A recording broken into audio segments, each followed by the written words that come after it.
Thyroid gland की development को हमने डिस्कस करना है। एम्ब्रियो के अंदर जो डेवलप होने वाला सबसे पहला एंडोक्राइन ग्लैंड है वो है हमारे पास थायराइड ग्लैंड।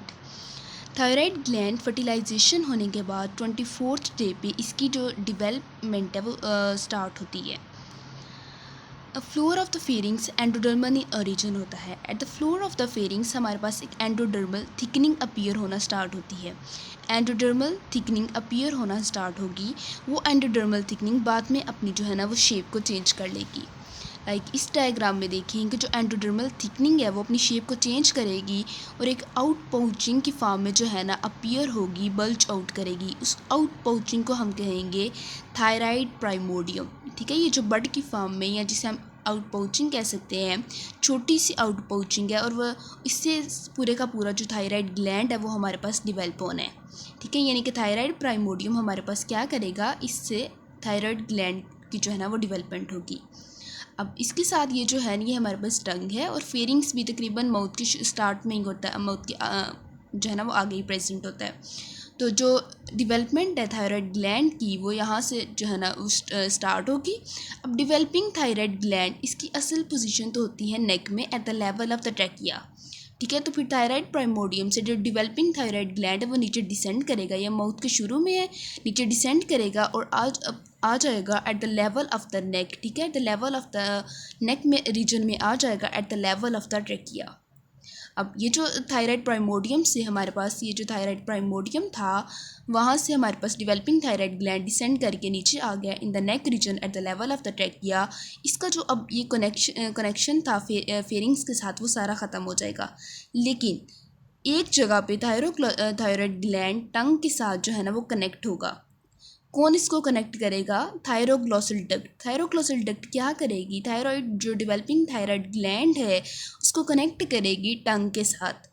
अब ये जो डक्ट है ये भी बाद में डिसइंटीग्रेट हो जाती है। ठीक है, थोड़ी देर के लिए रहती है, बाद में डिसइंटीग्रेट हो जाती है। लेकिन इस डक्ट का जो प्रॉक्सिमल पोर्शन है हमारे पास, ये जो पोर्शन नज़र आ रहा है इसका प्रॉक्सिमल पोर्शन, वो डिसइंटीग्रेट नहीं होगा, वो परसिस्ट करेगा। ठीक है, और बना देगा at the dorsum of the टंग एक ओपनिंग जिसे कहते हैं फोरामेन सीकम। ठीक है, थायरोग्लॉसल डक्ट डिसअपियर हो गया, लेकिन इसका जो प्रॉक्सिमल पार्ट है वो eight the base of the टंग एक ओपनिंग बना देगा जिसे कहेंगे फोरामेन सीकम।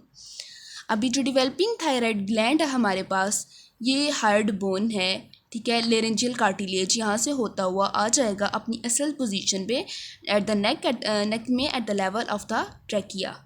अब बाय द 7th वीक हमारे पास क्या होगा, थायराइड ग्लैंड जो है ना अपनी फाइनल शेप और फाइनल पोजीशन में आ चुका होगा। थायराइड प्राइमोडियम को हमने डिस्कस किया था पहले, ये शुरू में तो होगा हॉलो, ठीक है, खाली होगा, लेकिन बाद में जो है ना इसमें सेल्स जो है ना फिल अप हो जाएंगे और ये बना देगा दो lobe, left lobe and right lobe of thyroid gland, जिनको कनेक्ट कर रहा होगा इस्थमस। लेकिन कुछ जो हमारे पास इंडिविजुअल्स है 50% इंडिविजुअल्स में हमारे पास ऐसे होगा कि हमारे पास एक एक्स्ट्रा लोब अपीयर होगा। एक्स्ट्रा लोब का नाम क्या है? Pyramidal lobe. एक एक्स्ट्रा लोब है जो कि मतलब सब में प्रेजेंट नहीं होगा, 50% इंडिविजुअल्स के केस में ये प्रेजेंट हो सकता है। ये पिरामिडल लोब जो है ना बेसिकली इस्थमस की एक एक्सटेंशन है। ठीक है, पिरामिडल लोब इस्थमस की एक्सटेंशन है जो कि ऊपर अटैच होगा हाइड बोन के साथ, या तो मसल्स के थ्रू अटैच होगा या तो फाइब्रस टिश्यू के थ्रू जो है ना अटैच होगा ऊपर हाइड बोन के साथ। ठीक है, इस तरह हमने जो है ना वो देख ली थायराइड ग्लैंड की डेवलपमेंट। अच्छा, अब देखते हैं आगे histogenesis of thyroid gland. Histogenesis मतलब थायराइड ग्लैंड, इसको हिस्टोलॉजी के में भी ये टॉपिक पढ़ा होगा, डेवलपमेंट ऑफ थायराइड ग्लैंड, इसमें ज़रा डिटेल से है। इसमें जस्ट थोड़ा सा बताया हुआ है कि जो थायराइड प्राइमोडियम है उसमें एंडोडर्मल सेल्स का जो है ना कलेक्शन होता है। पहले तो सेल्स ऐसे ही जो है ना ब्रांचिंग नेटवर्क की फॉर्म में प्रेजेंट होते हैं। ठीक है, वो एपिथेलियल कॉर्ड्स बनती हैं, फिर वहाँ से जो है ना हमारे पास एक सेल्स बनना शुरू हो जाते हैं, सेलुलर ग्रुप्स। वो सेलुलर ग्रुप्स ऐसे अरेंज होकर बना देते हैं हमारे पास thyroid follicle by the 10th week. अब by the during the 11th week क्या होगा, इस थायराइड फोलिकल के सेंटर में एक जेल लाइक जो है ना उसकी सेंट्रल कैविटी में एक जेल लाइक जो है ना फ्लूइड अपीयर होना शुरू हो जाएगा। इसे हम कहेंगे कोलाइड। ठीक है, कोलाइड क्या है? सेंट्रल कैविटी बना रही है जेल लाइक जो है ना, ये हमारे पास सब्सटेंस है। थायराइड फोलिकल के हम देखें दो चीज़ों पर मुश्तमिल होता है। एक सेंट्रल कैविटी जिससे कोलाइट, और बाहर इसकी लाइनिंग की होती है सिंपल क्यूबाइडल एपिथेलियम ने। ये तो देख लिया हमने थायराइड फॉलिकल को। अब देखते हैं कि जो थायराइड हार्मोन्स हैं, जब फर्स्ट ट्राइमेस्टर में जब फीटल का जो थायराइड ग्लैंड है वो भी फंक्शन नहीं कर रहा होता, तो उसको थायराइड हार्मोन तो चाहिए होते हैं। तो वो थायराइड हार्मोन कहाँ से आते हैं? वो मिलते हैं फ्रॉम द मदर, ठीक है। लेकिन बाय द 20th वीक क्या होता है कि जो फीटस के भी थायराइड स्टिमुलेटिंग हार्मोन है, थायरॉक्सिन हार्मोन, उनका लेवल इंक्रीज हो चुका होता है। अब देखते हैं इससे रिलेटेड क्लिनिकल्स को। सबसे पहले देखते हैं कॉन्जेनाइटल हाइपोथायराइडिज्म को। कॉन्जेनाइटल हाइपोथायराइडिज्म मतलब नियोनेट्स में हो गई। हाइपोथायराइडिज्म या तो थायराइड ग्लैंड उसकी डेवलपमेंट सही से नहीं हुई, या जो अपना फंक्शन है वो सही से नहीं कर पा रहा। जो थायराइड हार्मोन्स हैं वो हमारे पास कम रिलीज हो रहे हैं। थायराइड हार्मोन जैसे थायरॉक्सिन है, उसका काम क्या होता है कि ब्रेन की डेवलपमेंट में रोल प्ले करता है। उसके अलावा ग्रोथ में इसका रोल होता है, ठीक है।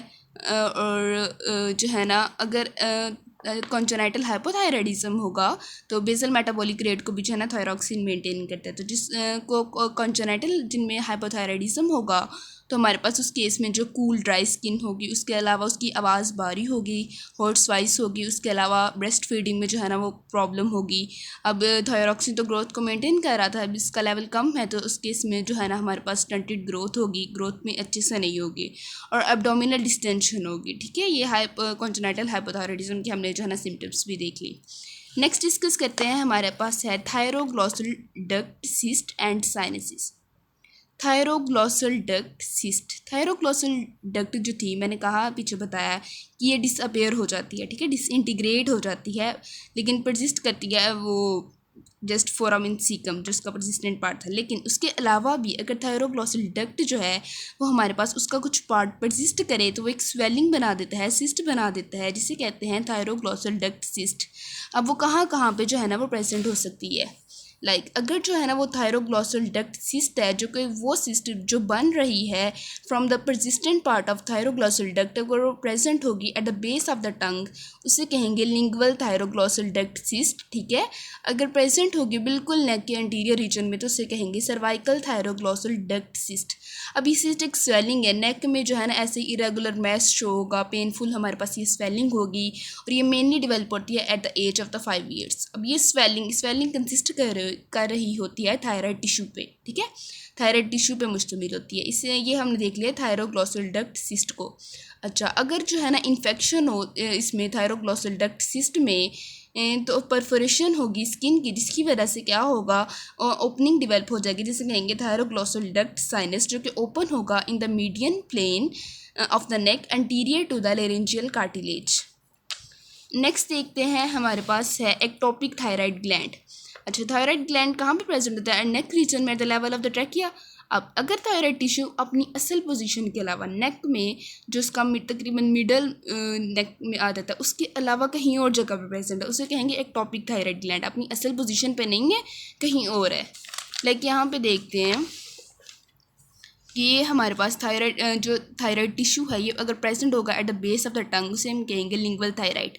असल पोजीशन में नहीं है, जाके कहाँ पे present, eight the base of the टंग, या कुछ जो है ना बिल्कुल ही नेक के एंटीरियर रीजन में होगा, उससे हम कहेंगे सर्वाइकल थायराइड। अच्छा, अब लिंगुअल थायराइड जो है ना, इसके इसमें क्या होगा, हमारे पास ये जो प्रेजेंट है एट द अपनी असल पोजीशन के अलावा कहीं और पे, तो ये eight the base of the टंग या फ्लोर ऑफ माउथ में, तो उस केस में क्या होगा, उस बंदे को जो है ना डिस्फेगिया होगा, इस स्वेलिंग में जो है ना स्वेलिंग में मसला होगा। उसके अलावा कफ जो है ना सिम्टम्स में आ सकती है। उसके अलावा स्लीप एपनिया होगा, ठीक है, सांस लेने में भी मसला होगा due to presence of thyroid tissue at the base of the tongue.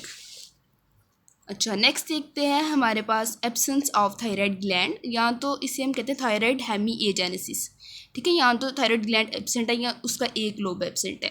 Thyroid हेमीएजेनेसिस में क्या होगा, उसका एक लोब एब्सेंट होगा। मोस्टली क्या होता है कि जो लेफ्ट लोब है वो कॉमनली जो है ना वो एब्सेंट हो सकता है, ठीक है। ये हमने देख लिया डेवलपमेंट ऑफ थायराइड ग्लैंड और इससे रिलेटेड क्लिनिक।